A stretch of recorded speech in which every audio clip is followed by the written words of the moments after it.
everybody. I'm going to show you how I make braided rugs. And this is going to be something that most of you have probably already seen. There's a lot of videos on YouTube on how to make these mini rugs, but this is how I'm going to do it. So I'm using fabric tack as the glue base. And I like fabric tack because when you put something on this plastic, such as this braided or crocheted strings that I'm using or sections, it stays put. And this is one of the braided crochet. This is actually braided. And but I'm going to be using both, in this first one, both braided and crocheted. And the crocheted is a chain. So it's just a single chain that I'll finish up with. And the first two sections are braided.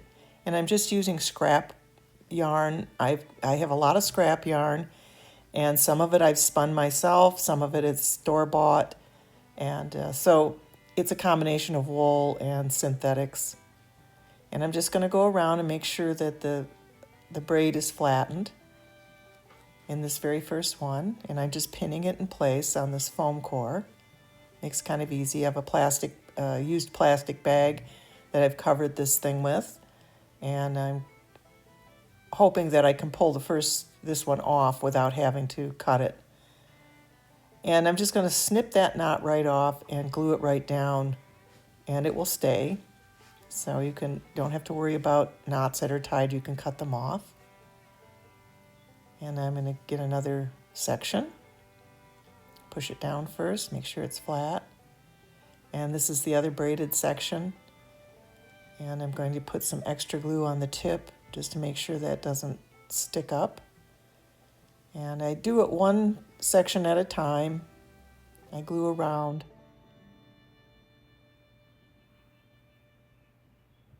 And I'm going to try to meet where it ended before.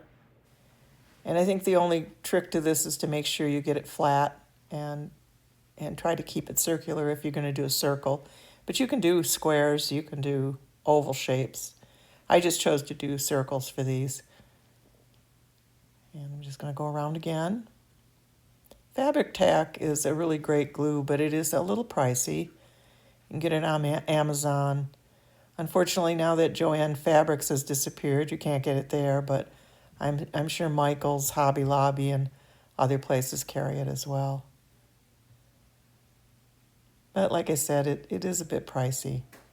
Now, the history of braided rugs can only be recorded to about 1820, about 1820.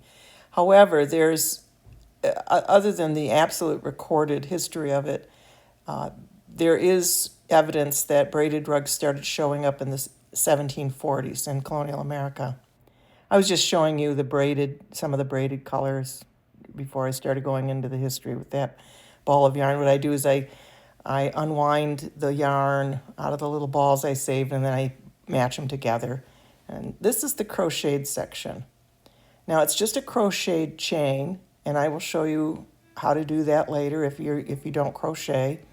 But the trick with this is there's one side of the crochet that looks like a braid, and so you have to keep turning it and pressing it in order to keep that braid side up. And I'm just going to finish this small rug off with the crocheted section. So this one is a combination of crocheted chain and braiding, actual braiding. Now, I didn't want to show you how to braid because most of you already know how to braid. You have children, little girls, maybe you've braided their hair, maybe you've braided your own, and you've braided lots of things for crafts. And so if you don't know how to braid, there's plenty of tutorials, simple ones that can demonstrate that for you. And I'm using pins to pin it into the foam board, and it just stabilizes everything. It makes it just much easier and neater.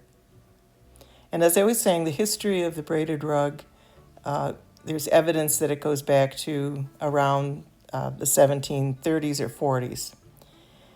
And of course, fabric was something that was highly prized because it was difficult to make before the Industrial Revolution really kicked in and there were automatic looms and spinning mules. So people didn't waste fabric. They saved every scrap. and repurposed it. And braided rugs here in the colonies were a great way to get a rug, and a great way to use up scraps of fabric. And they would, they would look pretty, I think. So I'm including braided rugs in my colonial log home, and I think it'll fit in well. And of course, rugs like this probably wouldn't last very long if they were getting a lot of use. They had to be sewn together. They had to be, and they could last a long time. I'm not saying they didn't last a long time, but, the fabric would wear out and they would rot, and they could be so many different types of fabric too. They would mix the fabric. Most of it might have been wool, but there would have been linen in there, and maybe some cotton. Cotton was actually expensive in the early part of the 18th century. So I'm just going to press it down. This is done. It's just a little rug, like a little hall rug. And if you flatten it with your fingers while the glue is still sticky, that helps out. So I'm going to put that aside and let it dry. I made these last week. These are completely braided.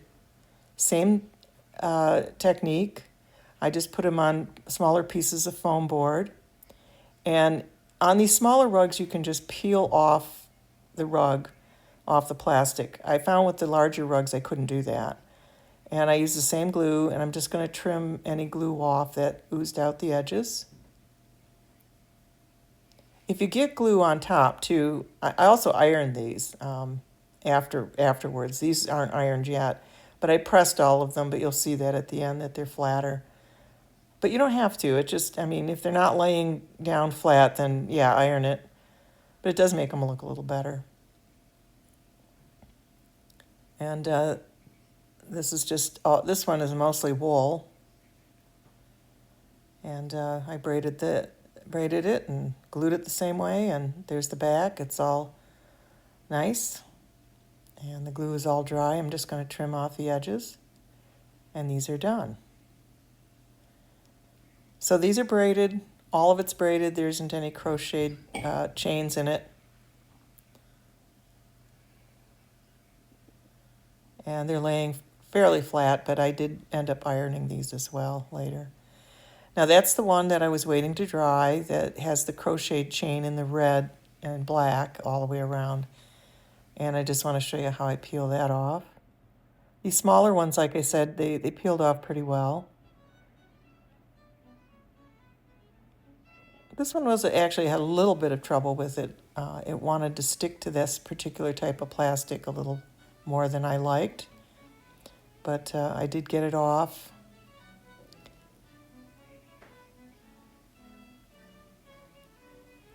And there it is.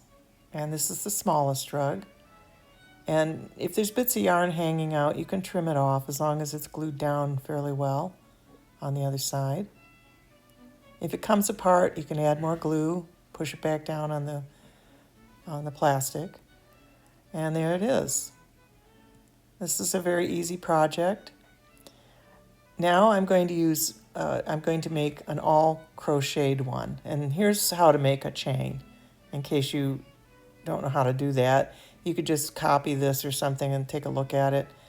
And I made quite a long chain, and I carried the blue through the entire chain and then added other colors. And there's another example of how to make a chain. Okay, and this is all one continuous chain. It's quite long. It's several yards long. And these are just scrap pieces of yarn that I had left over from other projects. And this is how I do it. I just loop it through. You make a single slip knot in the beginning, and then you just keep looping it through. And there's a little bit of a slow motion. There it is again. And I actually have 3 threads going through. So this one's a bigger rug. This is a thicker rug, more of a Barbie 1/6 size. I cut off the end, and then I'm gluing it in, just like I did the others. Put a circle of glue down. Now it's a little trickier because you have to keep that braided end flat and up. So one side of the crocheted chain looks braided, and you can see it if you look carefully. Now this will have a tendency to curl more, so I had to use a lot of pins. And as I went through, I just kept pushing it and adding pins. So you need a lot of pins if you choose to do it this way. If you get any glue on the yarn, just let it dry there. When you iron it, it will melt off, or you could just pull it off with some tweezers. And I have this knotted in certain places, and all I do is cut the knots off. I'm not even worried about the chain coming apart because it's going to be glued underneath. So you see those stragglers? Just cut them right off and then glue it right away as you go around. So you see how I'm working this? I'm keeping that braid up on top. And it does look like a braid. The only problem with this is you have to keep turning this chain so that it doesn't, so that you don't have any kinks in it. And you turn it as you go along. And I've changed the color slightly. The only color I kept consistent was that one blue piece of yarn to kind of pull it together. This is much bigger, also, this chain, than the other. I used a bigger hook, and there's 3 layers of yarn in it. But as I said, this is for one of my Barbie doll dioramas that I'm going to be doing in the future. I do collect Barbies.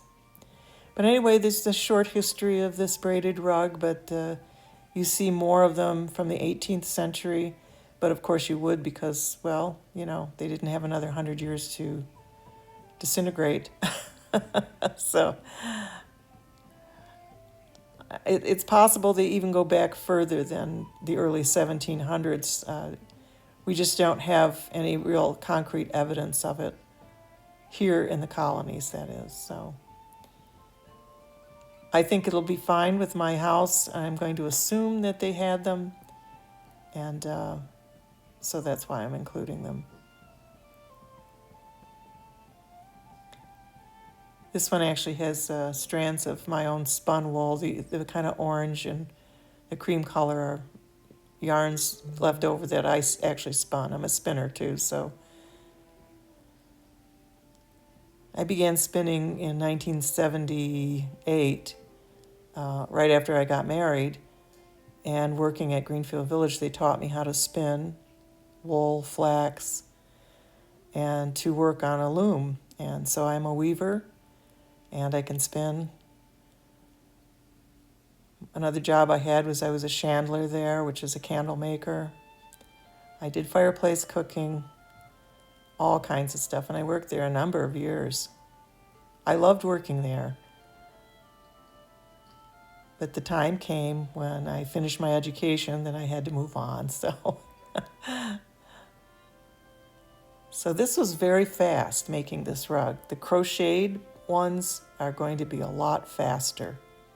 Braiding, I think they look better. You have more color options as far as, blending 3 strands to get that small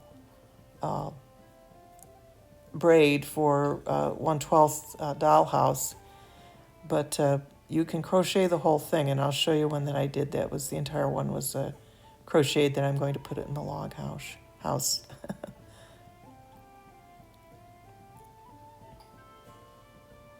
Okay, there.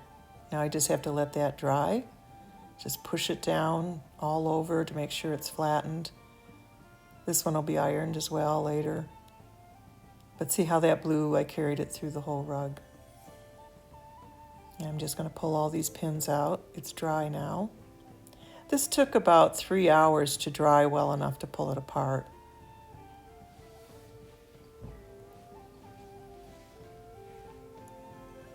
And I like working on the foam core because you can stick the pins in pretty far. Now I'm going to cut the plastic off of this. This is a bag I had something in, some dried food in. This one I'm not going to try to peel off. I'm just going to leave the backing on it. And I'm just going to cut it around and then I'll trim it.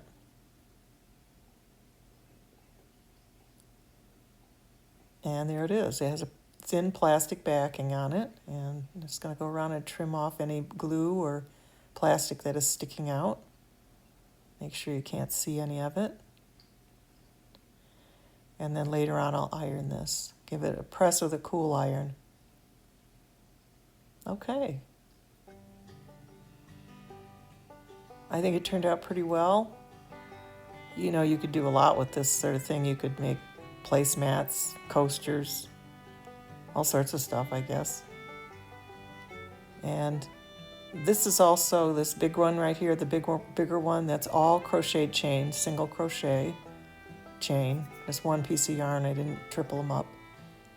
And glued it down the same way. Made sure the chains were up. There's some cotton in there, there's wool, there's synthetics. There's the little one I made that has a combination of crocheted and braided. And then my two favorites are the ones that are all braided. They do look better, I think. And that was the last one. And these don't have plastic on the back. They came up off the plastic just fine. Well, thank you for watching, and I hope you will like and subscribe.